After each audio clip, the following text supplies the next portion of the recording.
Dans ce village, une soixantaine de maisons en terre séchée ont été englouties en quelques heures. Seules 5 habitations en béton ont résisté, comme celle de Karim. Ce riche propriétaire terrien a pu sauver une partie de ses biens.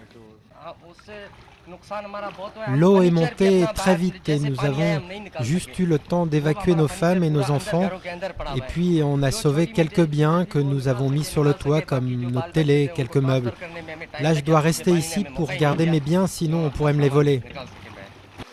Et cet exploitant agricole préfère dormir sur son toit, C'est ici que je dors. plutôt que de mettre les pieds dans un camp d'assistance pour les personnes sinistrées. Les camps de déplacés, c'est pour les pauvres.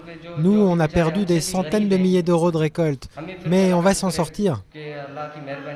À quelques dizaines de kilomètres du village de Karim, en direction de Sudjawal, une ville inondée, les bords de la route sont remplis de personnes sinistrées qui ont tout perdu alors qu'elles étaient déjà très pauvres.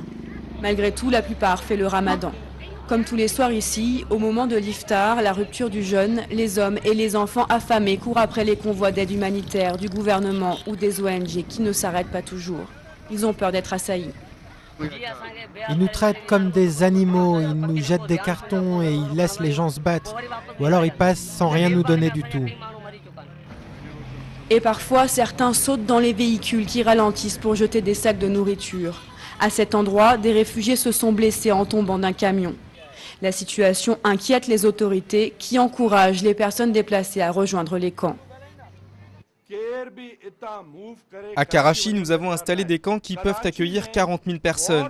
Ce n'est peut-être pas beaucoup, mais je vous signale que personne ne veut y aller. Nous n'avons pas un seul déplacé, nous fournissons de la nourriture dans nos camps et nous ne laisserons personne mourir de faim. Mais Karachi est à plus de 100 km de là et certains ne veulent pas abandonner le peu de bétail qu'ils possèdent. Un buffle comme celui-ci coûte en moyenne 400 € et peut donner du lait quotidiennement. Ici, c'est parfois le seul moyen de nourrir les enfants.